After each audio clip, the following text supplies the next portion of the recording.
Assalamualaikum, selamat sore, salam literasi. Seperti biasa, catatan pulang kantor sore hari ini saya akan simpan dalam ngobrol sendiri dengan semangat puisi itu nutrisi, tapi tidak sepenuhnya membaca puisi, hanya mengumpulkan inspirasi untuk siapa tahu akan menjadi karya di kemudian hari. Sebenarnya saya ingin cerita sore hari ini justru tentang puisi saya. Saya menulis puisi tadi pagi. Sebenarnya nggak mirip-mirip puisi gitu. Ini semacam apalah ya. Saya nggak ngerti kalau orang mendefinisikan puisi ada berapa yang disiplin bahwa puisi itu harus ada majas, ada rima. Itu mungkin ini nggak memenuhi syarat sebagai puisi. Saya beri judul Benar Itu Indah. Benar itu indah. Jadi terkadang hidup memaksa kita mengatakan hal-hal yang tak ingin kita katakan. Tapi tidak apa-apa, selama bukan paksaan untuk mengatakan yang tidak benar. Karena itu berat. Hati tidak disiapkan untuk menyimpan dusta. Ia akan kesakitan saat itu. Ternyata indah dan benar itu bertautan. Menjadi kepastian dalam matematika, nada pada simfoni lagu, lekuk gerak tubuh pada tari, atau komposisi warna pada lukisan. Kita akan merasakan Tuhan di setiap benar yang kita temukan, dan itu indah. Jadi ini saya tulis hari ini. Sebenarnya nggak terlalu puitik ya, nggak terlalu puitik. Cuman ini sebenarnya memang catatan atas renungan saya di beberapa hari ini tentang kebenaran itu indah. Saya merasakan kebenaran pada nada yang tidak false gitu ya. Karena kalau bagi seorang musisi, nada itu fix gitu. Nada itu ya begitu. Kamu pleset nadanya itu. Semua musisi dunia akan menyepakati kalau ada satu nada yang sumbang, maka akan terasa sumbang untuk semuanya. Jadi seperti ada hukum seperti kesepakatan gitu.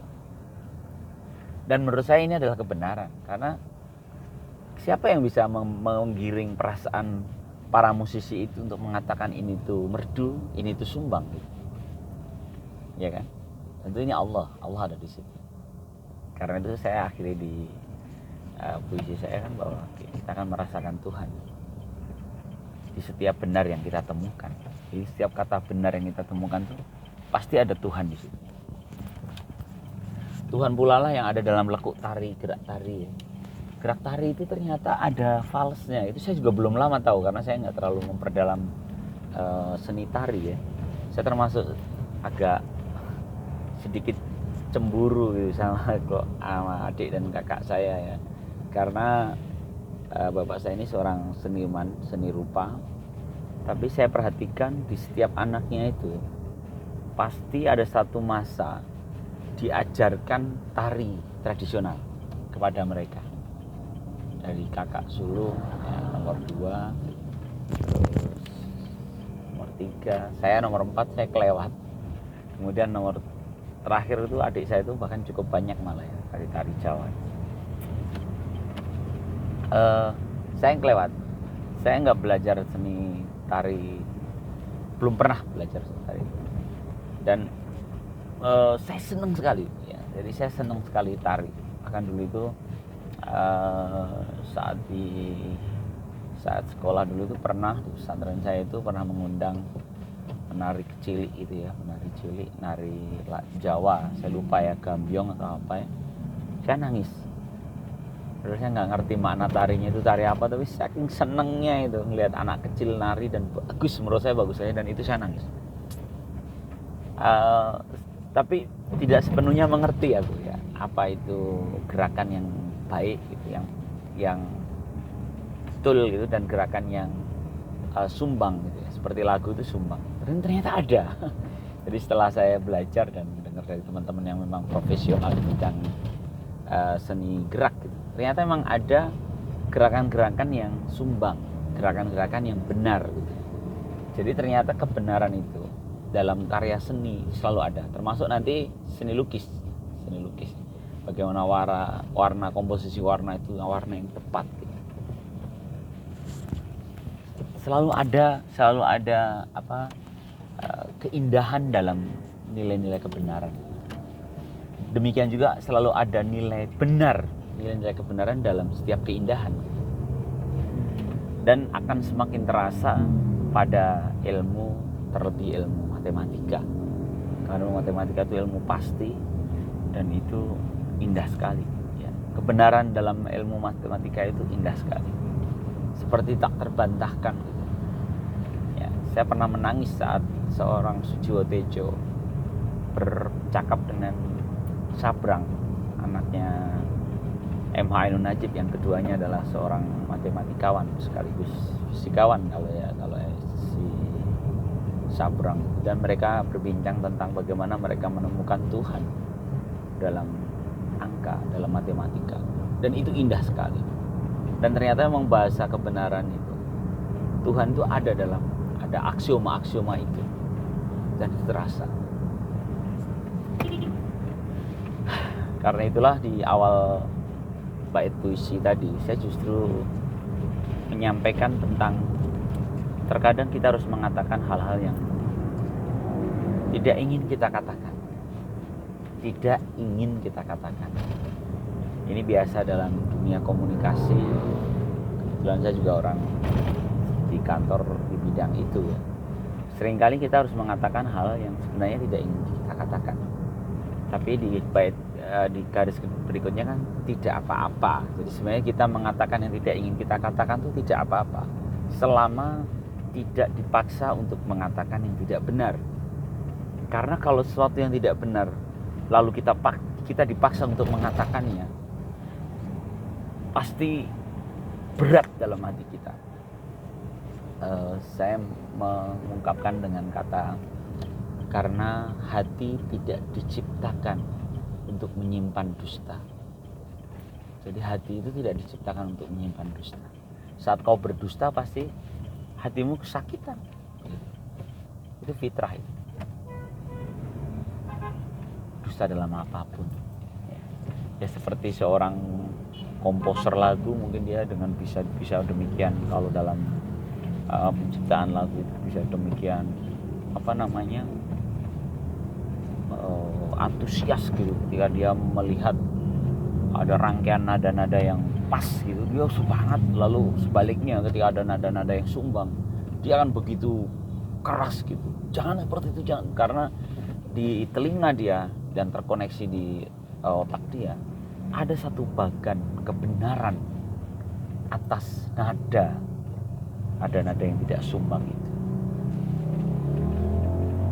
Jadi kalau bahasa terminologi agama tentu ada Tuhan dalam rangkaian nada-nada yang indah itu. Dan memang terjawab bahwa innallaha jamilun yuhibbul jamal. Sesungguhnya Allah itu maha indah dan dia mencintai keindahan. Keindahan untaian nada itu adalah pasti ada Allah di sana. Karena itu aksioma, kebenaran yang mutlak gitu. Semua orang juga tahu gitu. Lalu begitu juga di karya seni rupa maupun di seni tahri. Karena itu ketika benar itu indah adalah bagaimana benar aksioma yang ada di kepala kita menerima satu kebenaran itu, dan indah itu ada di rasa kita. Jadi sebenarnya mungkin ini masih sebuah ya bisa di inilah monggolah. Kalau saya membacanya itu ketika saya membaca firman Allah yang ya ayyuhan nafsul mutmainnah, wahai jiwa yang tenang, pulanglah ke Tuhan, masuklah ke surga. Kata-kata itu tuh lembut, karena jiwa yang tenang itu adalah jiwa yang telah menemukan aksioma itu, kebenaran yang mutlak itu, tak terbantahkan, dan itu indah sekali. Makanya seorang itu menjawab bagaimana seorang syahid bisa tersenyum pada dia sebelumnya meregang nyawa dan pasti sakit. Bagaimana dia masih bisa tersenyum? Karena rasa sakitnya itu tidak sebanding dengan keindahan yang dia temukan dalam bertemu Sang Maha Kebenaran. Dan kebenaran itu luar biasa indahnya. Dia tersenyum. Semoga ya kita dipertemukan kepada yang maha benar itu dalam akhir hayat kita. Kenapa jadi begini ya akhirnya ya, endingnya? Nggak apa-apa ya, ini obrolan sore di sepulang kantor, semoga bermanfaat. Obrolan santai tentang benar itu indah. Salam literasi. Assalamualaikum warahmatullahi wabarakatuh.